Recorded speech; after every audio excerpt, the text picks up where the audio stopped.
So what I'm going to do in this particular module is I'm going to actually go over Dan Kennedy's backstory. We're going to start from the time Dan's around 16, and I'm going to take you through a progression that got Dan to where he is now. We're going to talk about that. Now, interestingly enough, Dan really only had one job, and so there's not going to be a lot to cover there. And at the end of this, what I'm also going to do is I'm going to give you some attitudinal things that Dan picked up over time, and we're going to talk about where those things came from. So Dan's from Cleveland, Ohio, and when Dan was around 16, my understanding is there was a reversal of fortune. You know, for a while, when Dan lived with his dad and mom, my understanding is that they were very, very wealthy. They had made a lot of money in different things, and they were doing very well. And unfortunately, Dan's dad and mom got divorced, and there was a real reversal of fortune.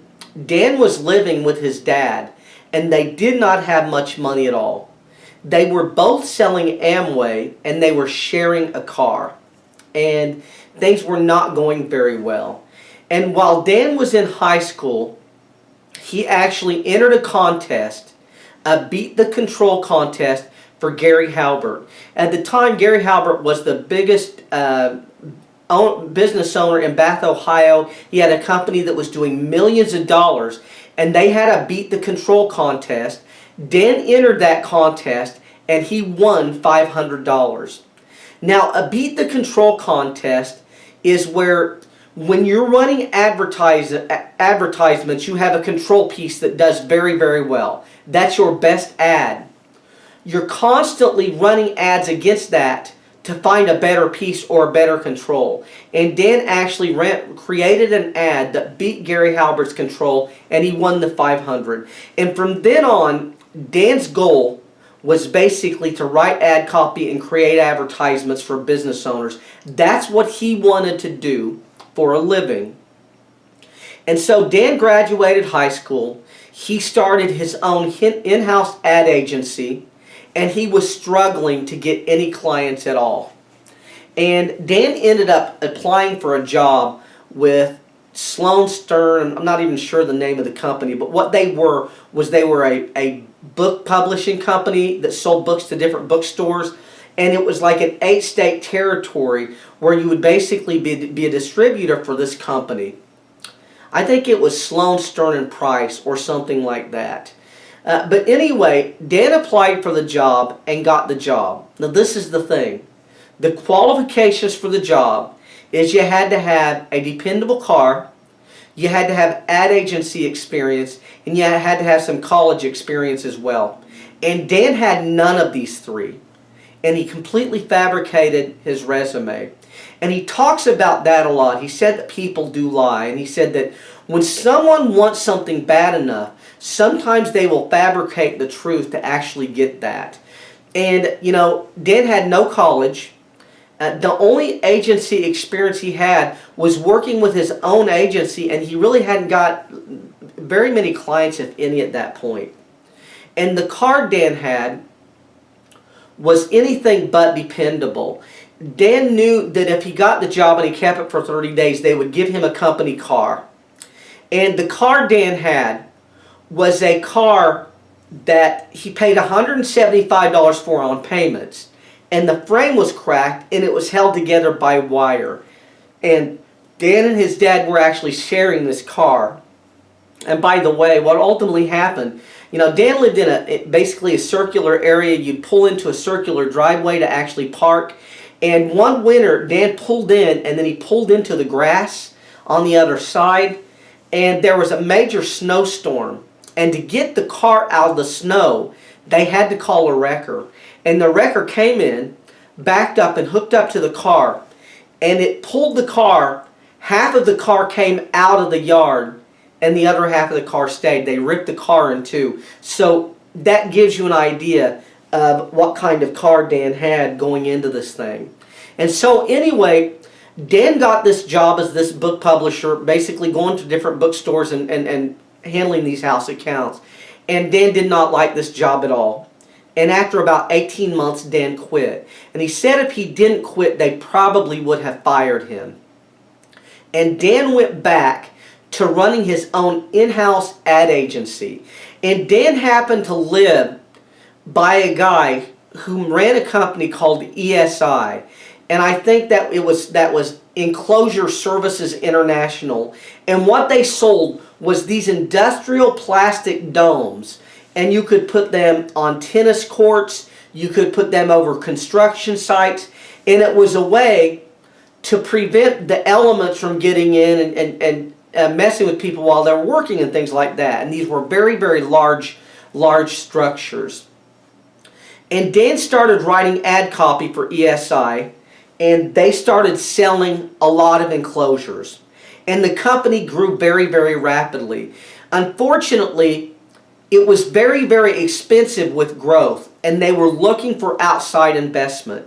And what they ultimately did is they took money from a plastics manufacturer to grow the company. And this plastics manufacturer said, you know, because we're putting a lot of money into this company, you need to start using our plastic and quit using this other plastic you've been using. Now, unfortunately, this plastic manufacturer created inferior plastic.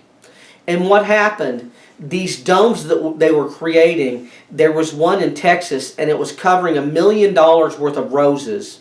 And the sun hit the dome, melted a hole in the dome, and then the dome collapsed inward and crushed $1 million worth of roses. And a lot of these domes failed, and there were a lot of lawsuits, and Dan ended up quitting writing copy for the company, and he went back to doing what he was doing on his own, which was looking for clients to write ad copy for. And he stumbled onto an ad in the newspaper, and the ad said, "I'm looking for a copywriter who has read Think and Grow Rich and The Magic of Thinking Big." And Dan immediately called the phone number, and Dan said, "I'd like to apply for the job. And a lady said, "Unfortunately, the job has been filled." And Dan said, "Can I talk to the person who wrote the ad?" And she said, "I'll have him call you back." Dan waited 4 hours, didn't hear anything. He called back, left a message. The next day he called 3 or 4 days in a row, could not get anyone on the phone. Then he finally sent a letter, and the guy who wrote the ad, James Tullison, called Dan and said, "Dan, I will give you 15 minutes.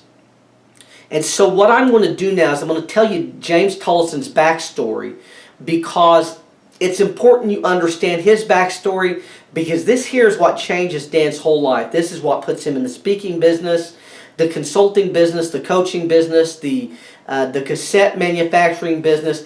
This whole thing ends up changing Dan's life.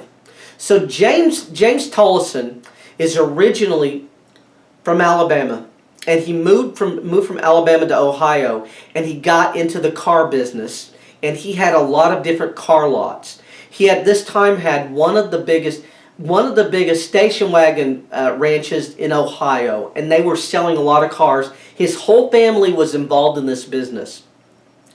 And James was at the car lot one day, and they bought a lot of cars at auction. So this guy was bringing James cars, and the guy said, "Look, I'm going to a seminar tonight. Would you like to go with me?" And James went to this seminar.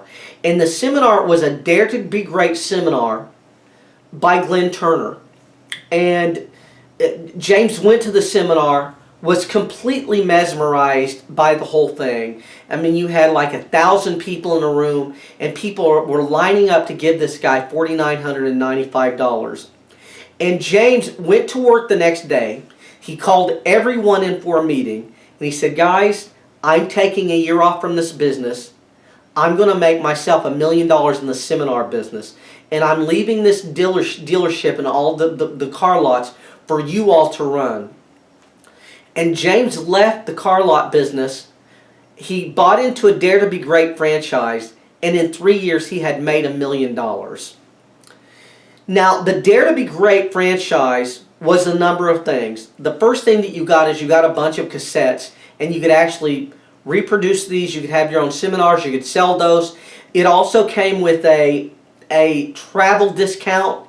It came with unlimited seminars that you could go to, and there was also a cosmetic franchise that was an MLM, very similar to Amway or Avon or something like that. So there were four different things that you got on this from this franchise that you were paying $4,995 for. And James had been doing very, very well selling the cassettes, running his own events a little bit. He was doing excellent, and unfortunately, Glenn Turner got sued in 47 of the 50 states, and he got put out of business.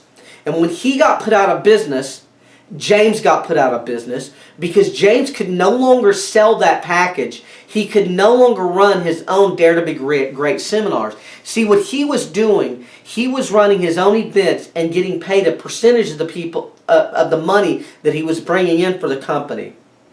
And so he was basically put out of business. And what he did is he went out into the marketplace and he bought some Napoleon Hill resale rights. He added some of his own content to that package, and he started his own product.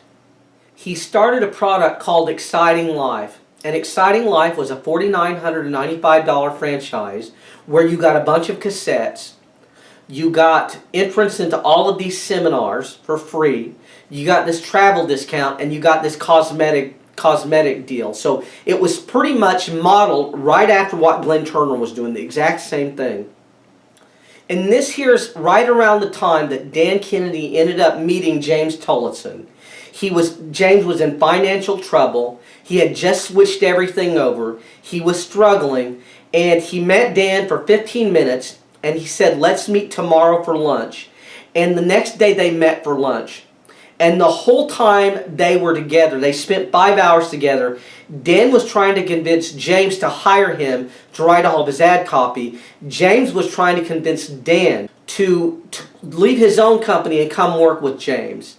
And at the end of the 5 hours, James wrote Dan a check for $5,000. And Dan was actually going to merge with James, and they were going to work together. And by the way, the check that James gave Dan was a bad check. It bounced. And James wanted this thing to work so badly, he thought, you know what, I'm going to write this guy a check, and we're going to figure this out later on. And these two ended up becoming fast friends. So what these two did is they created this package that was $399. It was this Napoleon Hill content with a bunch of other content that they had added to it.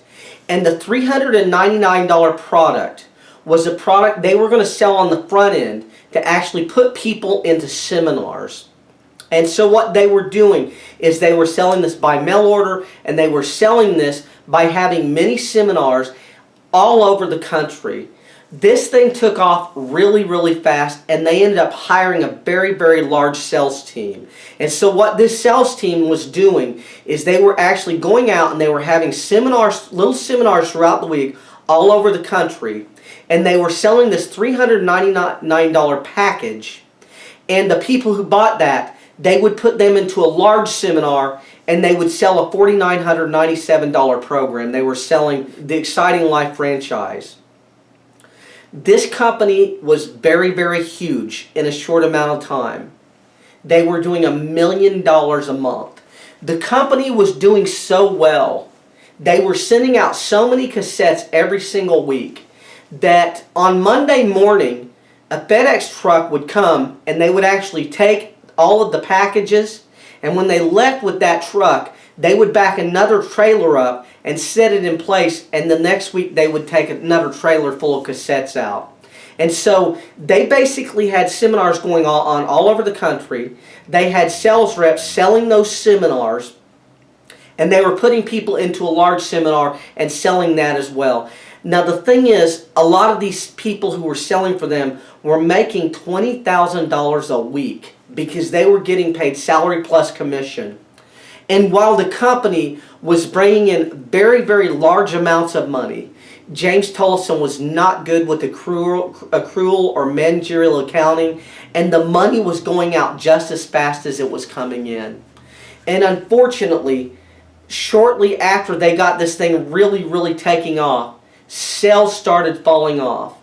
And when sales started falling off, what James did is he started going to everyone who was already a member, and he said, look, for every person you get in, I'm going to give you $1,000.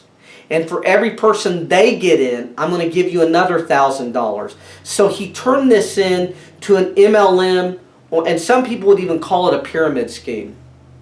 And in addition to that, what he was also doing is he was taking outside investment to grow the company.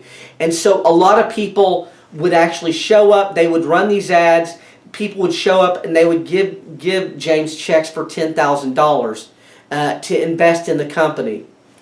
And unfortunately, they ultimately were getting a lot of people doing this. And they ended up having a guy who wanted to meet with them. And Dan would usually go on these sales calls with James, but he did not go on this particular sales call. And James went and met a guy at the Holiday Inn. They talked for about 30 minutes. The guy gave James a check for $10,000, and when James took the check, James was arrested and he was taken to jail. And James was ultimately charged with securities fraud. And this kind of imploded this whole business overnight. And this changed everything in Dan's life. It changed everything in James's life. And what ultimately happened here is, same thing happened to Glenn Turner. Glenn was basically sued out of business. He never went to jail or anything. James, though, when this happened, was in a lot of trouble. Most of these people would be charged with, pyramid scheme or something. They would be fined. They would be put out of business, and they would go about their way. Unfortunately, there was a prosecutor who wanted to make a name for himself. He wanted to be governor, and he charged James with securities fraud, because what he said was taking $10,000 investment and agreeing to give someone a percentage of the revenue, the company, was basically selling securities without a license. Now, what's interesting is no one ever complained. No one ever said they were ripped off. No one had ever asked for a refund. No one had any problems with what James was doing at all, except the prosecutor. And they had lines of people who were willing to come in and testify that they were very happy with this arrangement, but the judge would not let those people testify. And unfortunately, James went to court, he was found guilty, and he was given 5 years in jail. And again, like I said, this is probably one of the best friends that Dan Kennedy ever had. It's his business partner, and now the guy's going to be serving 5 years. And while all of this was happening, Dan had just moved to Arizona because there were a lot of people doing very, very well in the speaking business in Arizona. And so when James went to jail, no one could see him for the first 90 days except his attorneys and clergy. And so what Dan did, Dan applied for a clergy license. He filled out a lot of paperwork, and he got a clergy license in the mail just so he could go see James in prison for that first 90 days. And so Dan was living in Arizona. James was in prison in Ohio, and Dan was flying back and forth weekly to go and see James. And so Dan had to start from scratch, and the only thing he really knew was the seminar and speaking business. And he went to work in the seminar and speaking business in Arizona, and he opened a store called like the Learning Center or something, and he sold a bunch of books and cassettes and things. But mostly the Learning Center was a place for having seminars on the weekends.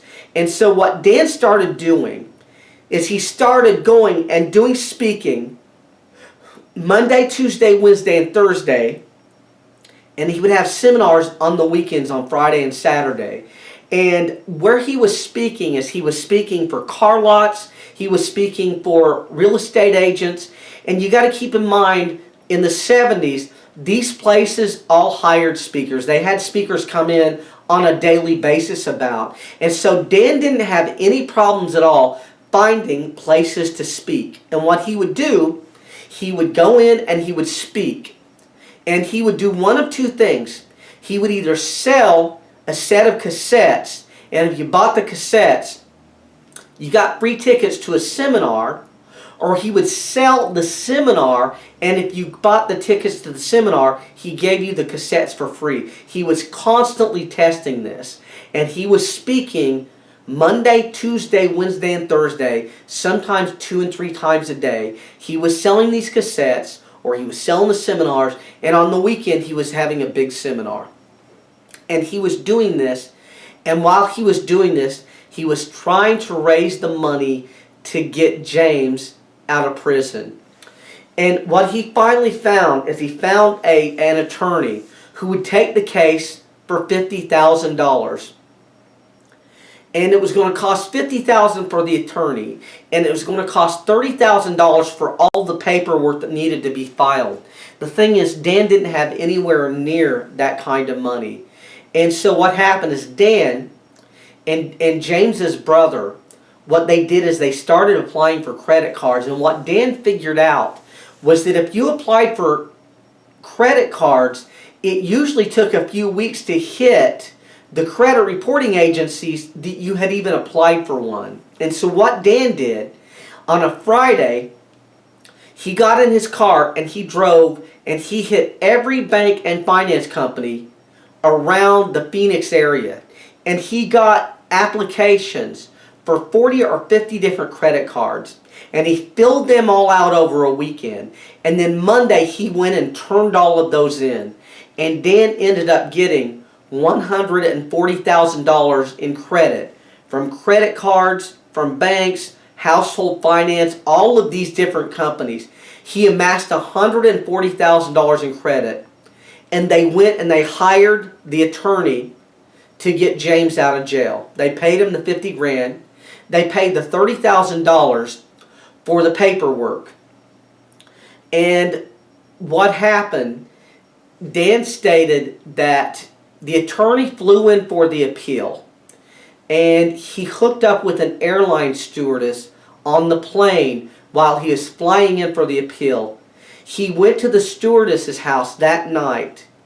He did not make it to court, and they lost the appeal by default because the attorney didn't show up. And not only did they lose the appeal, they lost the appeal, they lost their $80,000. And James Tullison ended up spending a total of 3 years in prison. And so what this did is this really clouded Dan's view of attorneys. It clouded Dan's view of the government because Dan did not feel that James should have went to jail for 3 years. He agreed that James did some things wrong. He agreed that James had used bad judgment, but he just didn't feel that James should have went to jail for 3 years. And so what I'm going to do now is I'm going to end out of this, and when we come back, we're going to pick up right where we left off here.